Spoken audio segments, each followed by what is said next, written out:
Todd Vendor is not going to be with us tonight. Does any board member know of a conflict of interest, potential conflict of interest with respect to any item on the agenda tonight? See any? Okay. Jody Eimers has two announcements. Yes, thank you, Bruce.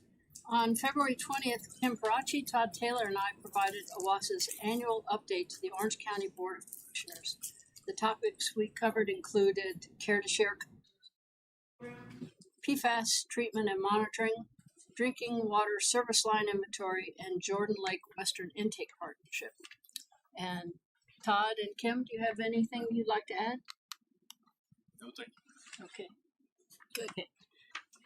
The second announcement is that on Wednesday, March 20th at 10:30 a.m. at the county's request, Kim and I will meet with Chair Jamesetta Bedford and Vice Chair Sally Green, who are members of the Orange County Board of Commissioners, as well as Chair Bruce Bohm and Todd Taylor to discuss items of mutual. Okay, great. Thanks, Jody. Any other announcements by board members? Yeah, Creek Week is coming up March 16th through 23rd, and I think that there is an OWASA tour as part of Creek Week. And I took that tour a few years ago, and that's how I became interested in the OWASA board. So, It was a great tour. So I highly recommend the tour, and I just wanted to let everybody know about Creek Week. Great. Cool. Thanks. No problem. Other announcements by board members? No. Announcements by staff? Good, thank you. Okay. We move on to petitions and requests. I have a petition from a member of the public, Mary Sonis.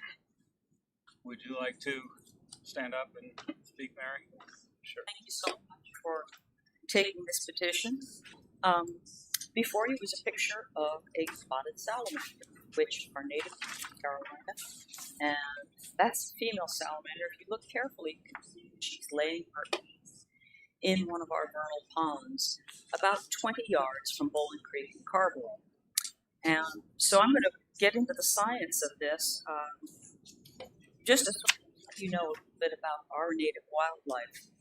In the journal Nature, they say, we find that amphibians are the most threatened vertebrate class.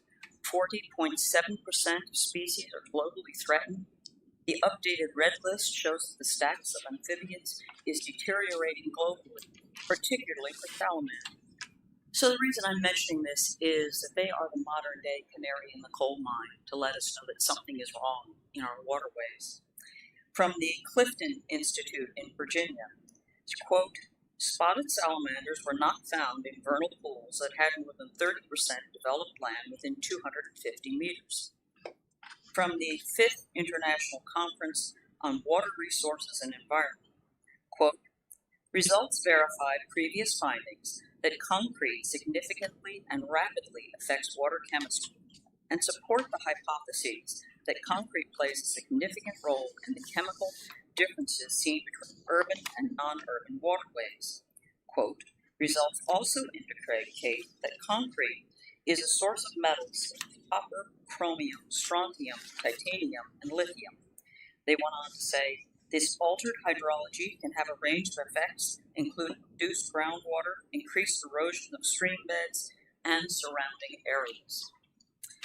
So, knowing that concrete has a significant detrimental effect on our waterways, and knowing that this board serves as a safeguarding body to protect our water supply, how is it that a member of this very board is actively promoting the construction of an impervious concrete path next to Bowling Creek and Carborough? May I suggest that this may be a conflict of interest? Thank you. Thank you, Mary. Any other petitions and requests from the public? No. Petitions and requests from board members? No. And petitions and requests from staff? No, thank you. Okay. We'll move on to the consent agenda, where we have 3 action items.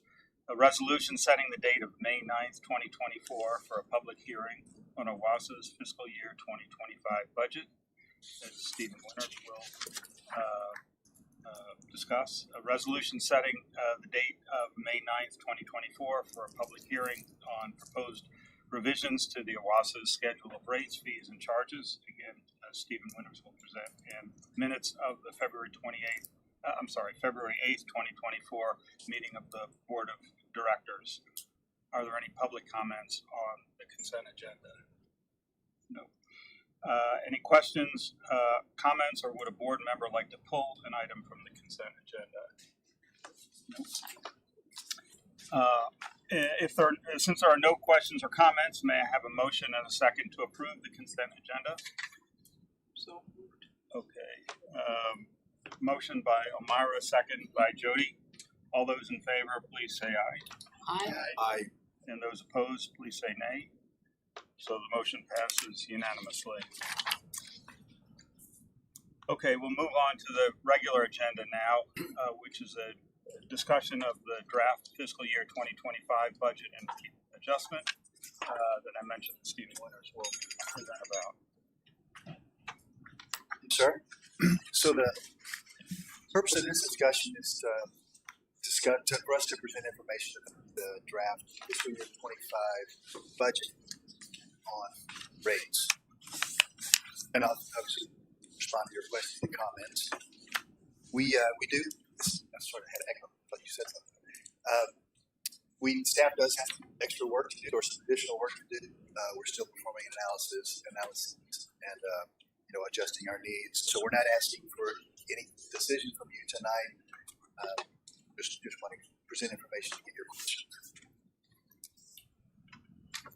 So the draft that we put before you reflects our collective professional judgment as to what the organization needs in terms of expenditures to help us meet our performance objectives and advance our strategic plan initiatives.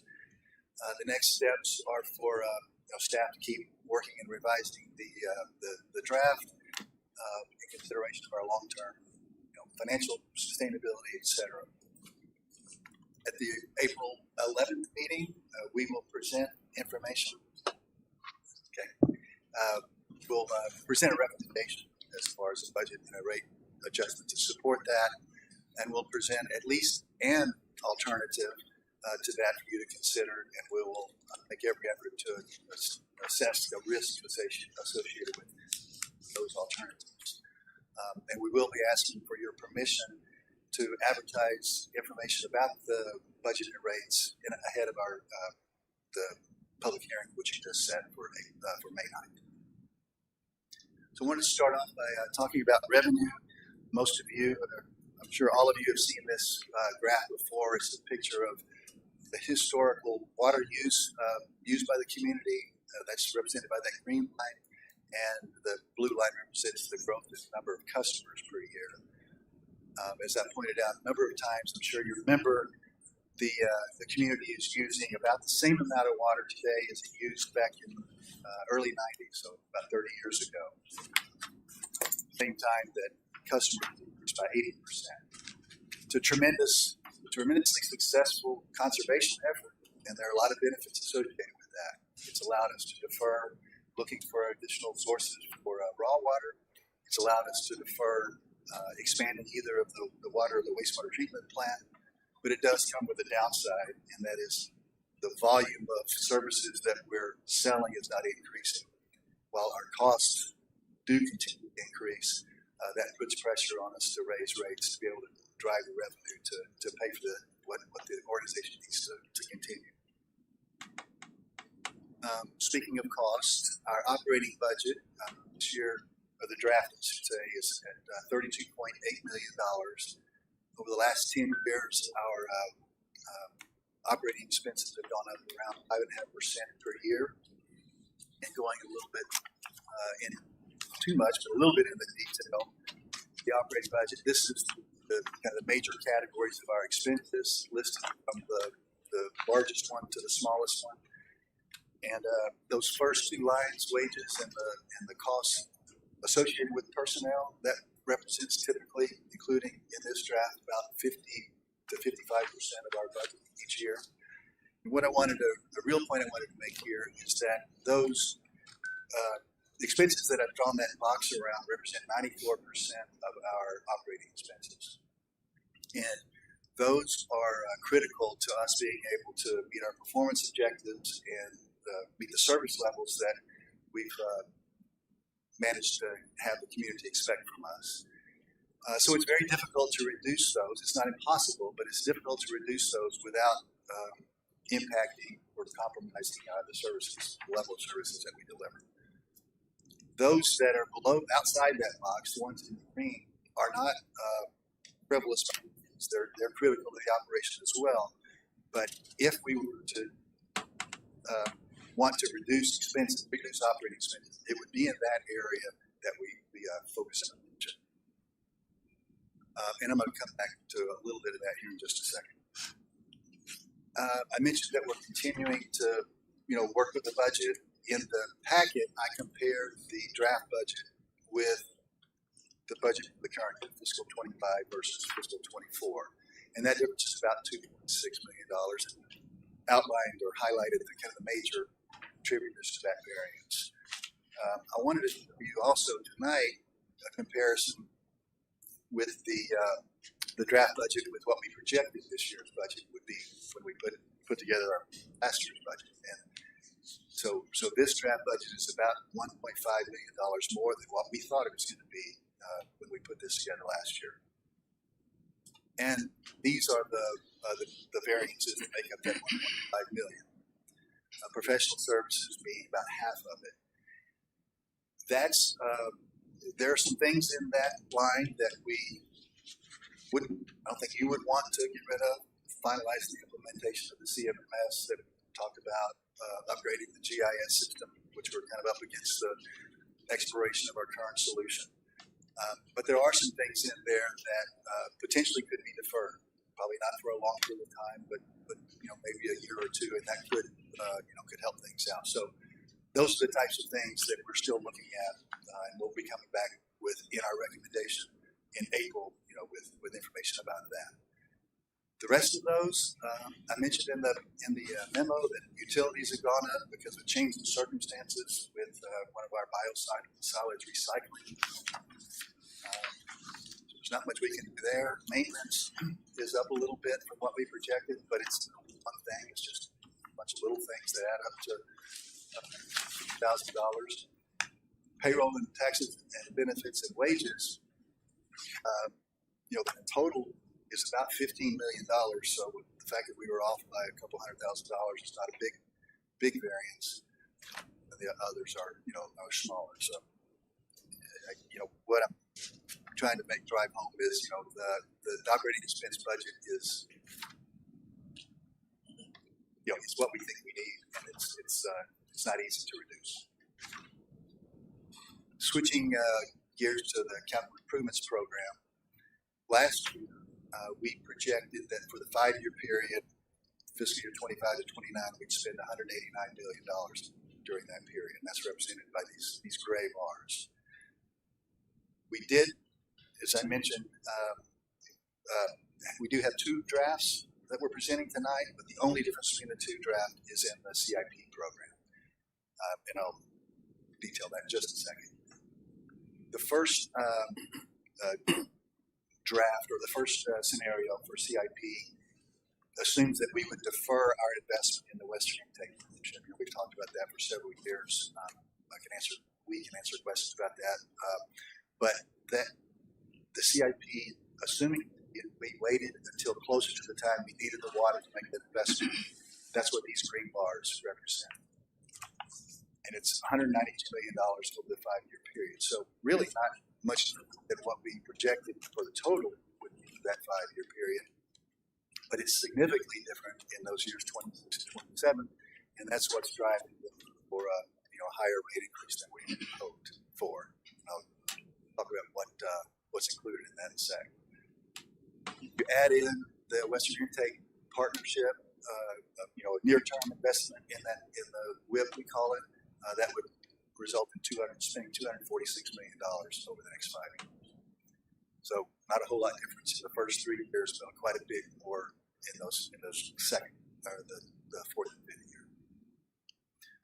So just to give you a little bit more perspective on that, this graph is a picture of the version of the CIP that is for the WIP investment, $192 million. And, the green shaded bars represent the investment in the PFAS removal project, and the dark blue shaded part of the bar represent we are going to invest in a new clear wall, which Chris, you mentioned and explained to you a couple meetings ago. And the gray bar is, everything else. Water main rehab and replacements, sewer rehab and replacements, pump station rehabilitation, all those things that are more typical of what we spend our CIP on. So if we were going to reduce spending somewhere, really our best bet is in that gray bar, and you can see that gray bar is a percentage of what we're planning to spend those years. So again, it creates a bit of a challenge. If we add the Western Intake Partnership, and the only difference between these two graphs is that I added the orange for the Western Intake, then that increases spending to the 246, and the increase mostly occurs in the fourth and fifth year and beyond.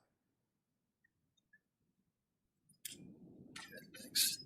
Okay, so rate impact based on the version that assumes we defer the WIP investment, we would need a 15% rate increase in fiscal year 5 to support the budget, and then 9% for 2 years and 6% for the following 2 years.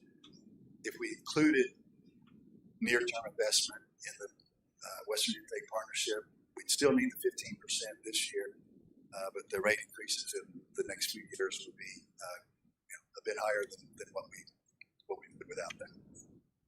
And then just for reference sake, this is what we projected they would be last year. So the increase for fiscal year 25 is significantly higher than what we had projected. The rest of the years are much closer to what we had projected. So, to summarize, water sales volume is not expected to increase. I mean, it's going to tick up a little bit, but not enough to help us out like we need. Operating expenses are growing, partially due to inflation, partially due to changes in circumstances. Capital improvements program is increasing quite a bit, largely due to the PFAS removal project and the Clearwell project.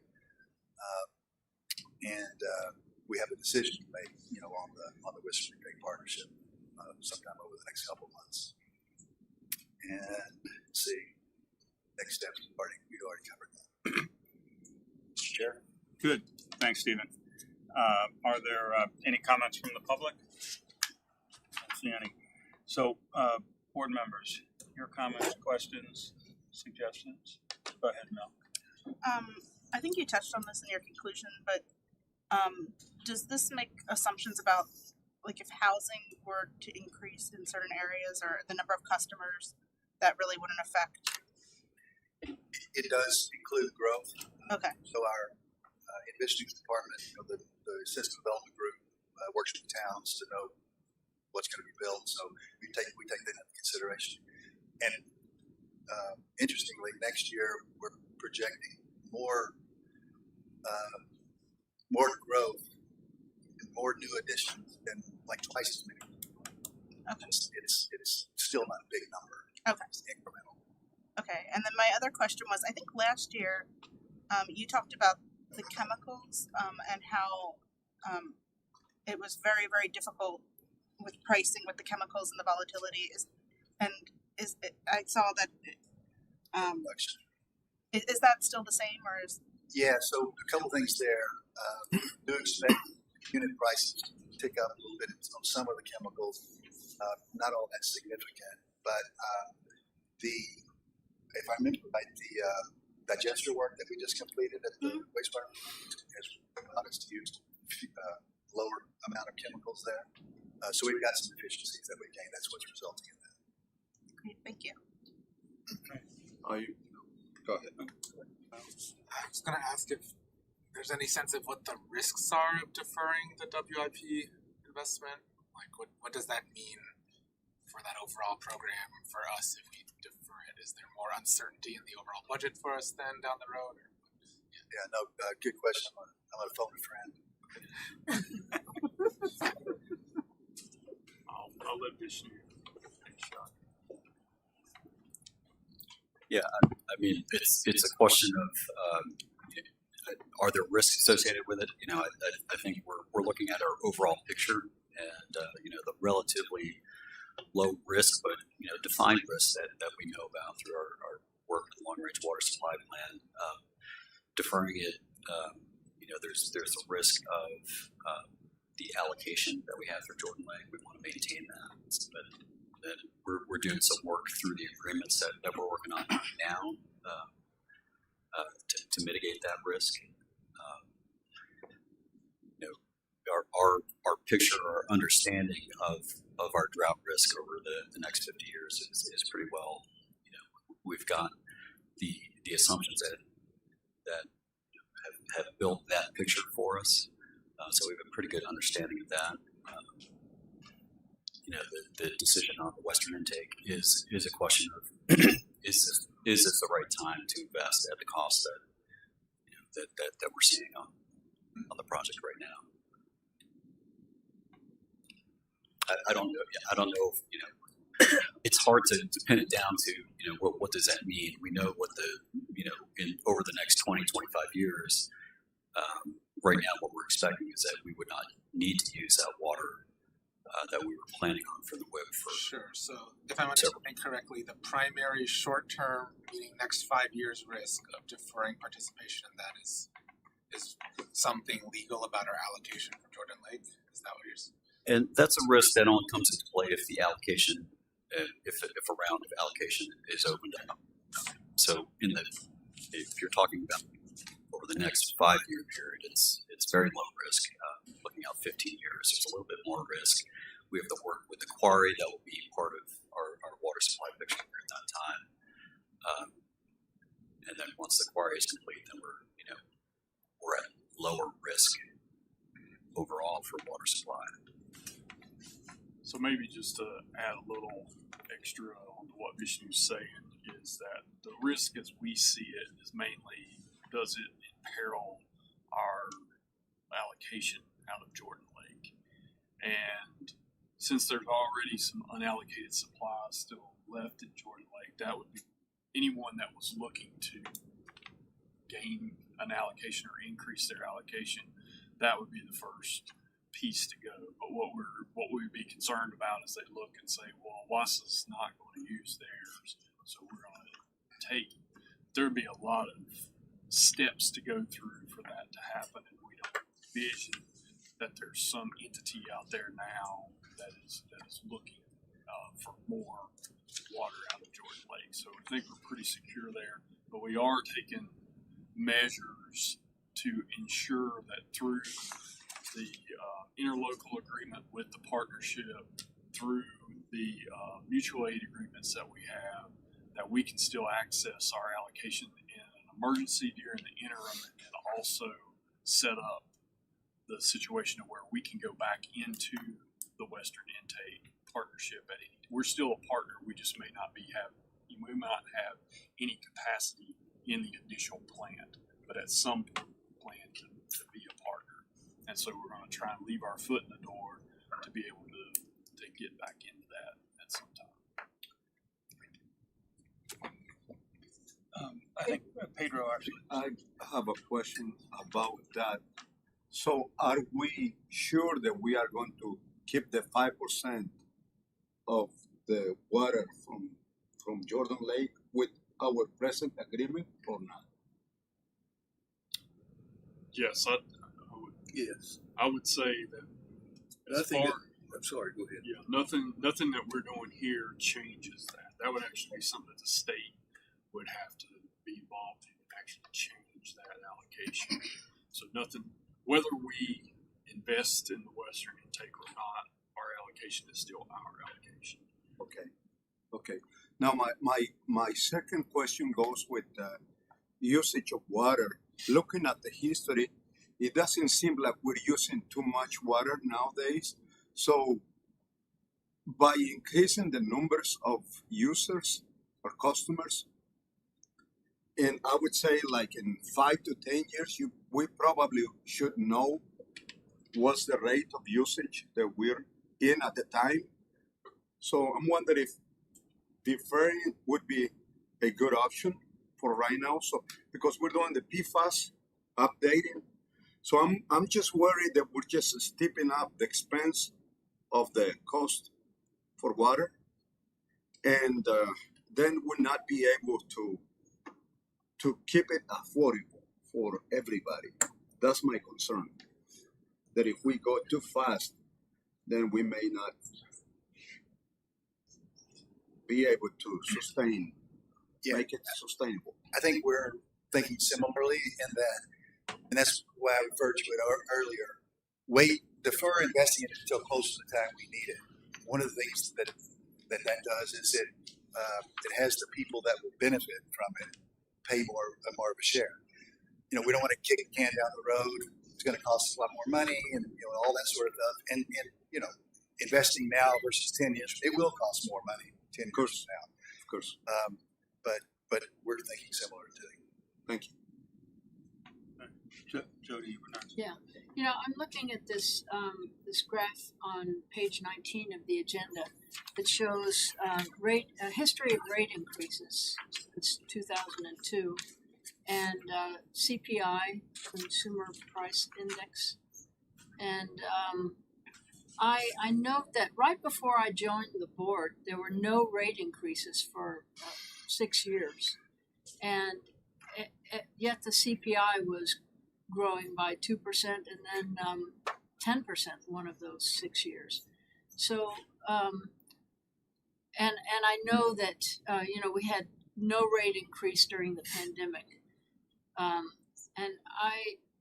then we had a huge increase because we had to have a huge increase to pay for operations and have an adequate capital improvement program to ensure a safe, reliable water supply. And I would just caution the board, as I'm about to leave the board, to not fall back into complacency when it comes to paying for things. So, a small rate increase instead of a zero rate increase makes sense to me in those instances. So I don't go down a rabbit hole on this, but some unique circumstances. Then we had way more cash in the bank than what our policy said we needed. So it just didn't seem right to keep adding to that and charging raising rates on people, even if it was a smaller percentage. And I did an analysis when we came back in and raised rates. That because we were getting questions like that. And had we, instead of waited and had a big increase, instead done little increases all on the way, the ultimate bill was done the small increases along the way. So I'm not trying to be defensive, but there were some very unusual circumstances then that we were trying to address by that. But I think it's well taken. And had that not been the case, I think that's a good strategy. yeah, well, thanks for explaining that. It's helpful to know. Kim? I'm chart page 20. There is a recent uptake in the use. Is there a good reason why that is, or? We add customers or connections every year, usually 250. I mentioned earlier that next year we're planning on 500, which is still not for us. It's a big change. So those contribute, over time. So it should pick up. It's just not jumping. Yeah, and I remember that drought in the first decade, and then water usage continued to go down because people had fixed their shower leaks and their faucet leaks and all that. Is that maybe reversing? I don't know. Yeah. I think Doubt it. But the other big thing there was UND's use of reclaimed water came online right then. Yeah.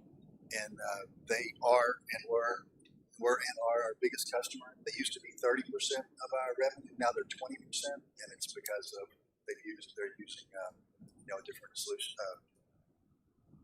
Kim, weather things that we can. I would just add that little dip that you see in there was the pandemic. Yeah. Our water sales went down in the pandemic because everybody was working from home. Oh, I see. So it's not an uptick. It was And the schools were closed and things like Gotcha. that. So that I would disregard that little dip down. It's probably would have been straight if it were not for the effect of it. okay. And then I do have another question. I'm not sure. It seems that customers have to pay for pollution that corporations are doing. I feel like paying. Yes, like in my mind, I mean, I'm not a lawyer, but why can't there be a class action suit by all the water companies? It seems silly to me that ratepayers are the ones paying for it. We got a response to that. Go ahead. Is it? Well, that's a great idea. In fact, there is a multi-state litigation that OWASA is a party to against the manufacturers of the 1,500 or so PFOA and PFOS substances. So we don't know when that will actually put money into OWASA's account, but someday it will put money. There are the two largest defendants, DuPont and Scotch 3M,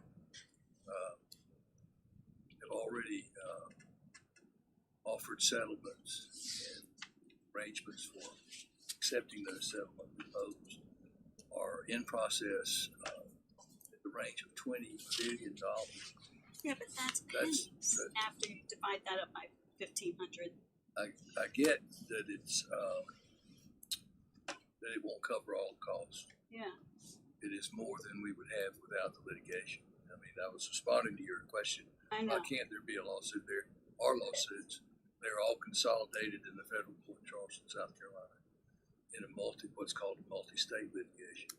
And Judge Gergel down there is holding everybody's feet to the fire. The question is whether or not there will be a significant number of parties plaintiff, 1,500 or so parties plaintiff, who decide not to accept the settlement proposal.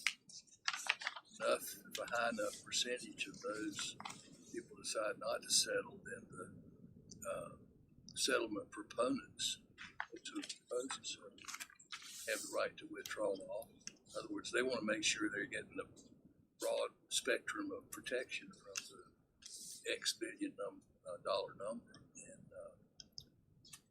And so that Judge Garvin has not decided yet whether that proportion of parties who've notified the court that they don't want to accept that settlement number, that is their percentage of that settlement number. He's still considering whether or not that number is significant enough to postpone the whole settlement and go to trial with the case. Go to trial with the case, you're talking about another 3 to 5 years to get through trial. Who knows how long to get through whatever appeals would come forward. And frankly, at some point you get to the place where you bankrupt the companies, which doesn't hurt my feelings, but you kill the cow, the cash doesn't come, and then you're in the bankruptcy court process. So there's not going to be anybody who's going to be made whole from the manufacturer's pollution country. I have many cynical responses to your several statements, but I'll skip them. Have we responded?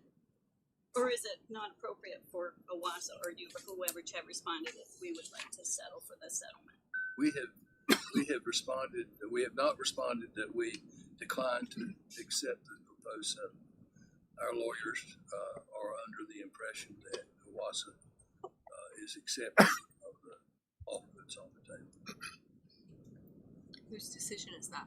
I'm sorry. Whose decision is that about So whether? if the board wants to make some other decision in that regard, it would certainly be the prerogative of the board to do that. I would think that before you did that, you would want to have a thorough presentation from counsel. Well, that's what I'm wondering. Whatever the decision is, does it get brought to? If it's a board decision, then it seems like it whether council is recommending to do it or not to do it, it seems that the board should be informed about what that issue is and why council is recommending. I'm shocked to hear, oh yeah, they're inclined to do it if those options have never been presented to a board that I'm new to and know nothing about this issue. So. Well, this board, and its persons who served on the board previously, authorized employment of outside counsel to handle this litigation. Outside counsel is the lead counsel in that litigation. One of 4 law firms that are in charge of the multi-state litigation. They certainly believe that they have done the best they can do in terms of generating a settlement proposal. They're certainly willing to try the case. If enough people withdrew, and whether or not that gets you to a result that is presently valuable or valuable only in the future after many things have to happen, I wouldn't have an answer to that. But if this board wants to have a presentation, then I would say, fine, let's bring the lawyers down and then have a presentation about it. This is not litigation that our law firm is handling directly, although we stay in touch with the lawyers about it. That's completely up to the board.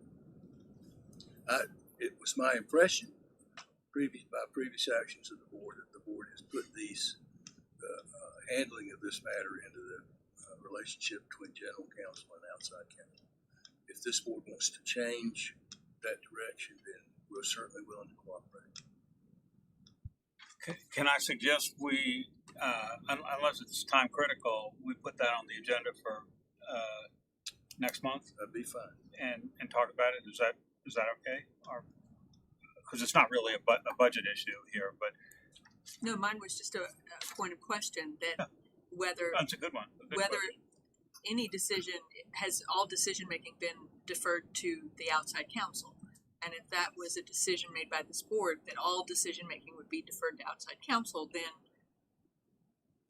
then that's a decision it made. I'm just asking that. But we can always revisit that. So how about if at the next board meeting we put that on the agenda and we discuss it and decide if we want to change our instructions to counsel. I'm not trying to pick a fight on this. That's fine. No. I just am surprised.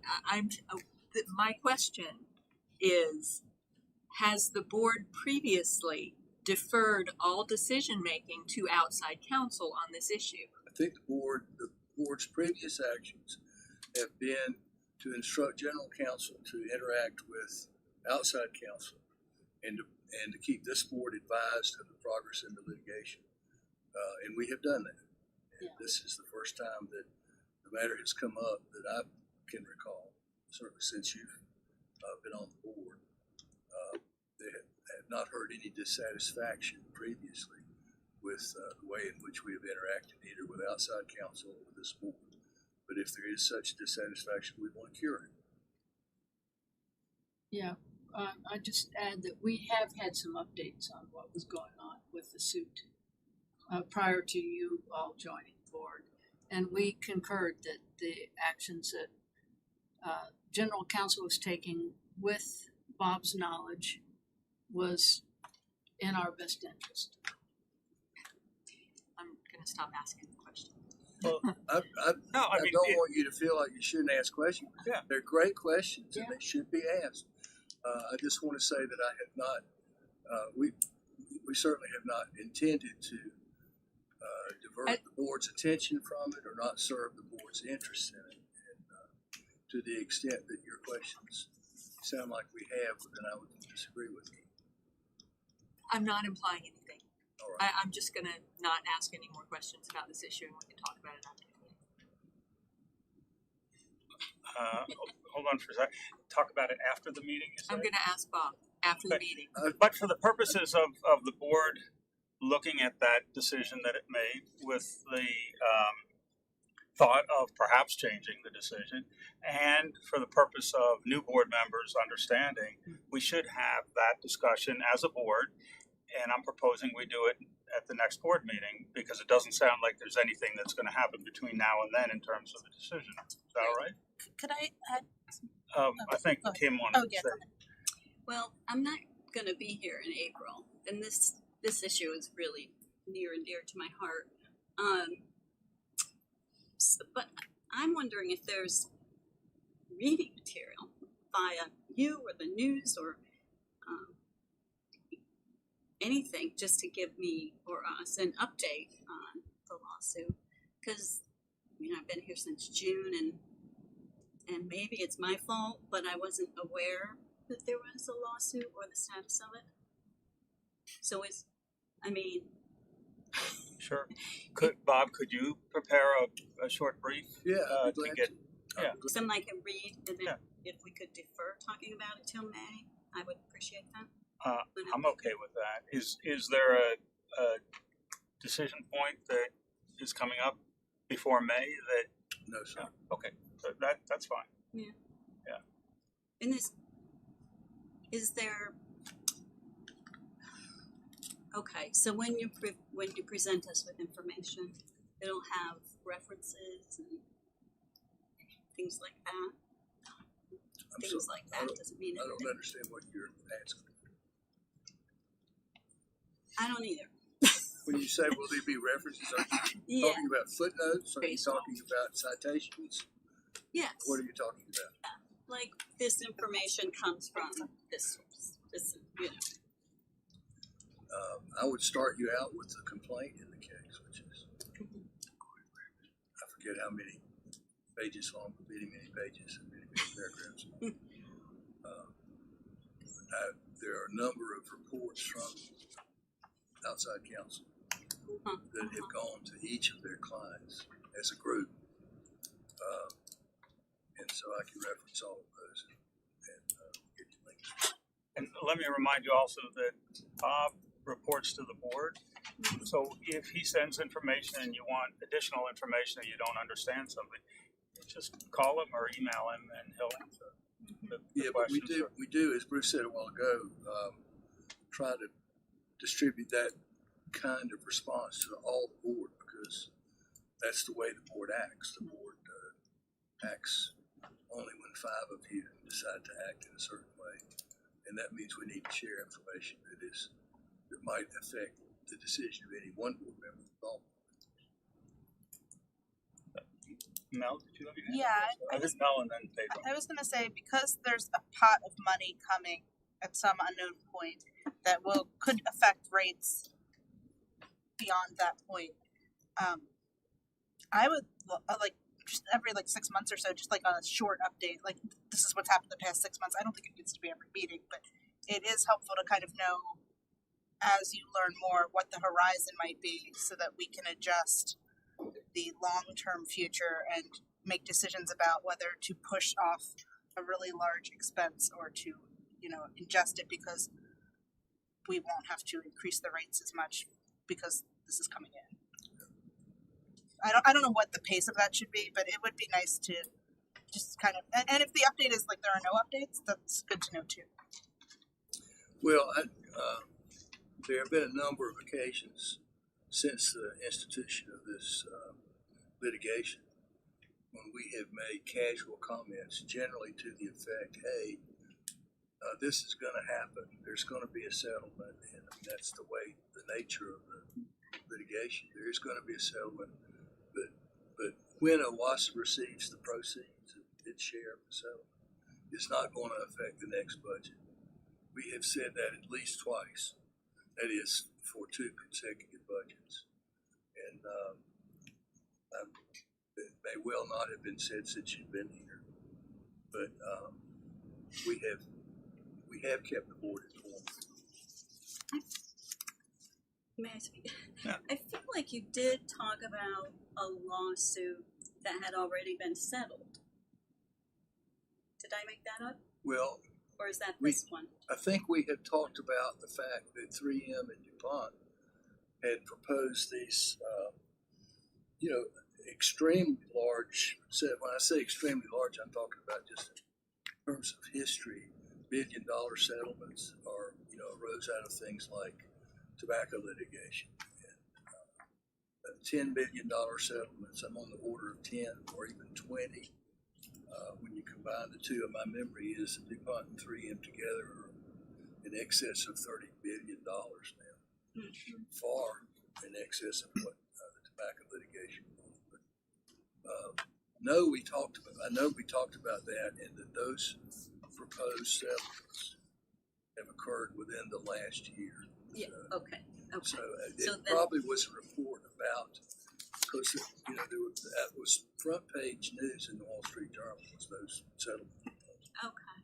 Yeah. So I'm sure that we came, and in fact, I remember that Todd and I were talking on some occasion around that time, and I mentioned a $2 billion number, and he said it's already over 10 on the computer, and he was right. He was more current where it was than I wasn't. But they do move at a very glacial sort of pace, and there are lots and lots of mechanical issues with how to divide the money and how to get the money to the local entities, and nobody is going to get fully satisfied. If there's several $1 million, great. Well, there's no good outcome. I mean, the pollution's already there, even if they stopped it It's tomorrow. there, and but that's why they call it forever chemical. It's a forever pollution. Pedro? Yes, I have a question on this same issue as far as litigations that are going on, and if we accept this proposal, that means that we secure partial of whatever the share that we are going to get is secure. But what are the risks of not having the same amount, or maybe nothing at all if you go to? What is the risk? What are the risks? How high is the risk Well, if you don't accept the proposal? the reason that this board authorized us to join the multi-state litigation with the lead counsel in that litigation is that it is extremely complex litigation. It also requires services on an order that our firm we're simply not in that business. It would be, I don't even want to try to think of it. Suffice to say that we're not trained or organized to do that on the local level, nor is anybody else. That's why there are 1,500 plaintiffs represented by essentially 6 different, very large, very accomplished, class action experienced law firms. We are not class action experienced. We don't want to be. We don't want to have 40 clerks working 24/7 doing 10 million documents of discovery. That's the order of magnitude of the effort that's being put out by the law firms that are in charge of this litigation. So, answer to your question, what is the chance OWASA will get some money if we don't do this? 0. Because we can't do it by ourselves. We can't afford. We can't do it on a local We can't afford to do it on our own. That's the problem. So we shall consider that fact before we say no, because for right now we have some allocation for sure. What maybe percentage? it hasn't been settled yet, but Well, if given the fact that it settles, Yeah. we would have a share. Assuming for a minute that it settles, yes, we're going to have a fraction. It's 1/x. And we don't know what x is yet. Yeah. But it's not 1/1500th. Right. Because a lot of those 1,500 entities are much, much larger than we are. So Some of them are smaller than we are. I would say we are probably in the 10% of the smallest entities that are involved. And there is sort of a basic, the engineers will tell you, but I mean, there's a base level of expense, no matter how large your entity is, that's going to have to be incurred to put into place one of these treatment functions. And the cost of that base level of treatment function is not going to go down just because the entity is smaller. The cost is going to stay the same. So if you're the size of Tarboro, for example, or pick another, Four Oaks, pick another smaller community, you're really smacked because you just don't have the assets to pursue it on your own, which means you're going to get zero unless you're involved in the litigation. And I wouldn't say that class actions and multi-state actions are necessarily the most perfect solution, but they are the only solution right now. So, Mel, you had Yeah, I have. If you have a comment on this topic, I have a question about something totally different. I have a comment on this topic. Okay. I don't know if it would be appropriate, but just so the board has some sense of like what's maybe even possible at all. Like, would it make sense to put together some kind of best case scenario estimate of what would happen if these two companies got liquidated? So their combined market cap is $80 billion, and we know what percentile we are in terms of size. We can make a reasonable assumption the formula is going to have something to do with the utility size. What's the best case scenario under that? And then we would know, like, okay, even if the best thing possible could happen lawsuit-wise, what does that mean for our budget, right? And we know that's the totally best case scenario, and we shouldn't count on that even at all, right? Can we do something like that? Is that totally inappropriate? I think it's worthless.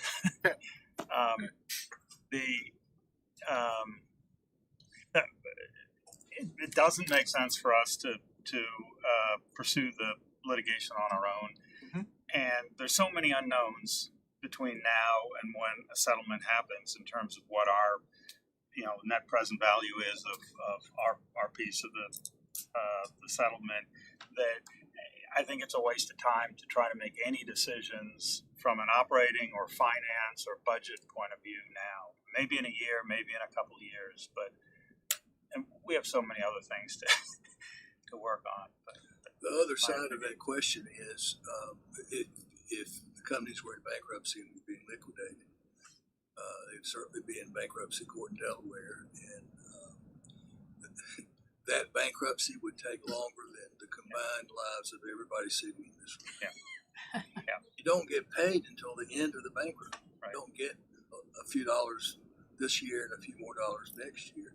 You're talking about 25 to 50 years to accomplish the bankruptcy on that order. And the bankruptcy wouldn't realize $80 billion either. The value would be much. Oh, I agree. I'm on the record. I'm in 100% agreement. We shouldn't make any decisions about rate increases based on. I think we should assume we're going to get $0 out of this. That's probably a fair assumption. I don't want you to assume you're going to get $0. That's way too pessimistic. But for have planning, have said to the board several times in the last couple of years, do not let the pendency of this litigation affect your rate decisions. You should make your rate decisions without regard to the possibility, even the probability of a settlement somewhere out in the distant future. No. What? Okay. And I think that's what the board's been doing. Okay. Any other? I have a question on it. So. Oh, that's right. Yeah.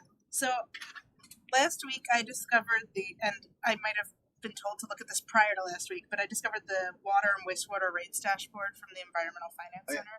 And I actually thought it was super helpful because as I was looking at this, it helped put OWASA in context with other communities across the state. And, looking at these rate increases in a vacuum doesn't allow us to kind of examine what's going on across the state and how OWASA's rates compare to other communities across the state. And it was actually really reassuring.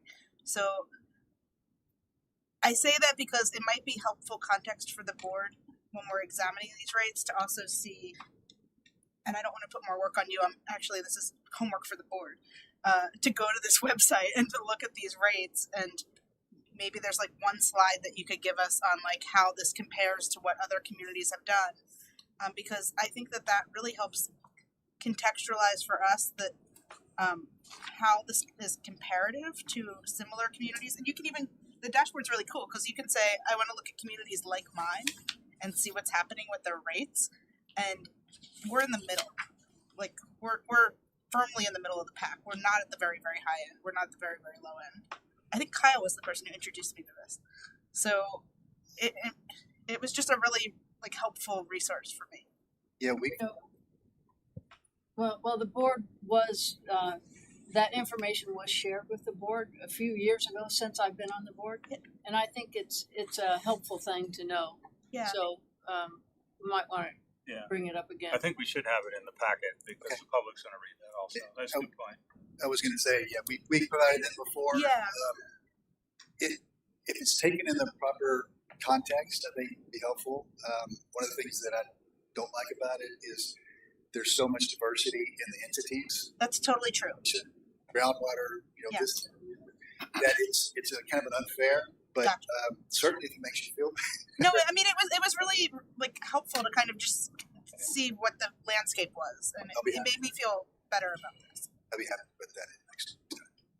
Don't mind. I was just going to say, I think some public information around that Around the rate comparison. increase, the comparison, however you can make it sellable to the community, I think will be important for them to read it, even though it doesn't have to be very technical. But I think Catherine is doing a good job with communicating what's happening, and so putting it into everyday language so people can understand what Mel is saying would be helpful. They don't have to get that technical, but understanding that you aren't that far out of line with your neighbors and what's happening helps prepare people to absorb a 15% rate increase. Because however you cut it, 15% sounds big. Yeah, it is. That's right. I'm thinking Especially that. on the heels of a 16%. Yeah, and coupled with the fact that we're not in a vacuum and people have other tax rates that are likely going to increase. So as a community, I think Orange County is going to readjust at some point this year, and that will also affect people. So just contextualizing how we are with water and sewage, I think, and I guess that was really helpful because I was talking about it from a communications standpoint. Good. Thank you. Okay. Go ahead, Suzanne. I have a question about the capital budget. Given the size of the gas and Clearwater programs that are coming online, have you looked at what type of capital improvements could be deferred until later dates in order to make that total number in fiscal years 26 and 27 have less of a peak to them? Yeah, we have, and we'll give you a little bit more information. I fully expect the alternative that we present next time will involve some of the deferrals that you're talking about, and we'll share with you what we think the risks of deferring those are. I'm just trying to figure out how the peak that we're seeing in those 2 years might be perhaps spread out. Unpeaked a little bit. Unpeaked, yes. Yeah, no, we see it that way as well. Okay. I'm not. I mean, everything I don't can be want you- deferred, but Yeah, I don't But want you to what get too optimistic that we're going to. We only need a 6% rate increase. But yeah, that's the exercise that one of the exercises we'll go through. and to what extent are particularly with these larger capital items, to what extent and I'm new to this process, so forgive me if this is a very basic question, but to what extent are bonds coming into effect and this being financed, given the size of those PFAS programs? In addition to those being record numbers of expenditures in a year, we will also borrow record numbers of we'll issue bonds over the next 4 years to fund those. But part of the reasons for the rate increases are to ensure that our financial health is there, that we can afford to pay the debt service on those, that our ratios that indicate our financial health don't get out of whack. Thank you. Other questions? I had a couple, I guess 3 of them here. The professional services on one of the slides you had was up 700K or so over the projection from last year. And I would have thought that you'd have a pretty good bead on what the professional services would be. Why is that? What happened? Some of the projects that we planned on turned out to be more expensive than what we thought. Okay. There's one in particular that I didn't have on my radar, and I may have just missed that. It's a risk assessment that we're on the hook. And that's one of the things that we may be able to defer, but we're probably only going to be able to defer it 1 year. It's due at the end of calendar year 26. So little things like that. Okay. And did we shift anything from wanting to do it originally in-house to now doing it outside? Did that affect it also? That risk assessment. Yeah. And then another new one was the board wanted to do a rate study. Yeah. So that was what we didn't have. Okay. Nix as well. Okay. So it doesn't sound like there's a systemic issue going on there. Okay. Another quick question on the Western Intake Partners. If we push that out, do we risk that the infrastructure gets built with not enough capacity for us, since we won't be involved in the design phase of it? I think, well, there's a chance that they'll build it anyway when at some point will come. Yep. And reimburse them. Okay. Particularly for the intake in the reservoir, because it's so difficult to construct. But that is probably one of the downsides of not being in now, is that it will add time. So when we need to access the water, now they will need to build additional infrastructure that would have been in place. However, we think because of the significant cost and the impact on rates that's worth. We think we'll see it far enough in advance when we actually start needing to have the water on a routine basis. Okay. That we'll be able to adapt to that. It might add a year to the timeline or something if we need to install the transmission. But the good part will be all the heavy lifting will have been done. The easement will been procured, cleared, so the pipe can just go in the side. The pipe that they have. So we've been involved in all of that. You're comfortable on that risk? Pretty comfortable with that, but that would be one downside. But the plant itself is being able to be expanded fairly easily because they know that part of needs will grow over time. Okay, got it. And then the last one is, and you I think are alluded to this, Stephen, and you're sensitive to it, is a reminder to management that the board can have a much more productive discussion on the budget and the rates if we look at the different scenarios and we can get a sense from management on what the risks are of those things. So we've had that discussion a bunch, and I just want to pound that one in again. So, okay. Pedro? I just thought about year ago when we went to see the water reservoir. Mm-hmm. I noticed, and somebody mentioned to me, that there was this mine where they're digging the quarry. And they said that later that would be used for us to store water. So that space is way big. I mean, I think it will hold a lot of water. So if we deferred the intake project for later, I think that will serve us for some time as a reserve. So it's not that we're getting short of water anytime soon. So I just thought about sharing this, that we all should know that there is a possibility that we will have water once we start. We already have enough water, but we will have more water when we start using that. Quarry is a critical part of our overall water supply portfolio.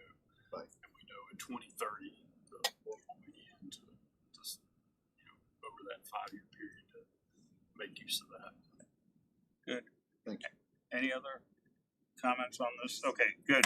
So, no action is needed, on that. So, let's review the board work schedule. I don't think there's any public comments on that. Are any requests, board members, general counsel, or staff on that? Nope. So Todd, if you can review the rest of our things. Sure. At the April meeting, you'll have other discussion as Stephen just talked about the budget, and at that point, we'll be asking the board to authorize us to publish the FY25 budget recommendation and the rate information. The other item you'll have on your agenda is the board members eligible for nominations to election as board officers. Everyone needs to be thinking about their willingness to serve in that capacity. And it's on here now as tentative, but we will be bringing a resolution under the consent agenda to approve the boundary agreement amendment that's been making the rounds through local governments. So you'll see that as well. There's a 12-month calendar in your packet, as well as our update on our recurring items. And then if there's no questions on that, I'll see if it's summarized action item for tonight's meeting. Yep. So I've got two items written down. One is that we will discuss PFAS litigation with a meeting. Prior to that, Bob will be distributing a memo to the board that kind of lays out the background on that litigation. The other item I have is to make sure we include a link to the EFC dashboard in our budget materials. So we'll do that as well. Good. Any other business? I have a question. Go ahead. About briefing in May. Will the counsel from the big case come and do that, or are you going to do it? Well, I was supposed to do it. Okay, that's fine, because I just They, didn't want us to pay consulting fees for somebody to come in here and tell us what you already. We don't pay any fees to them. We don't pay any costs. They pay all the fees and costs. They're paid entirely out of a percentage of the recovery, What is? which in the percentage is 25%. Okay.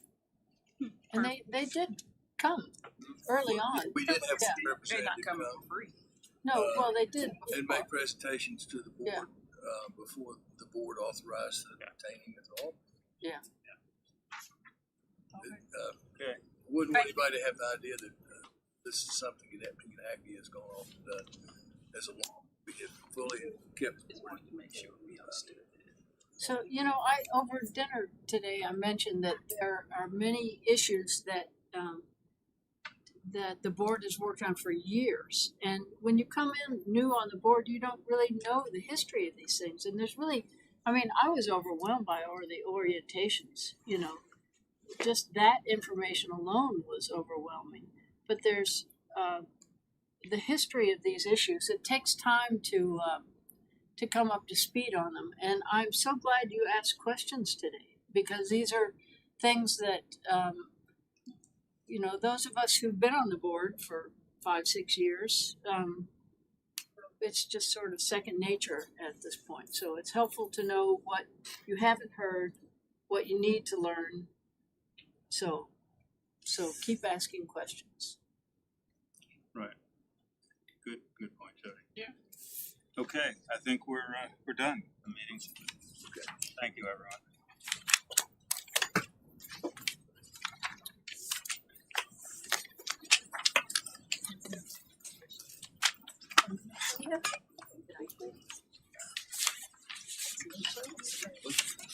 I'm afraid you're going to start kicking. But we have implied that we want him keep going with that first. It's about Yeah. Is it coming? Where is it?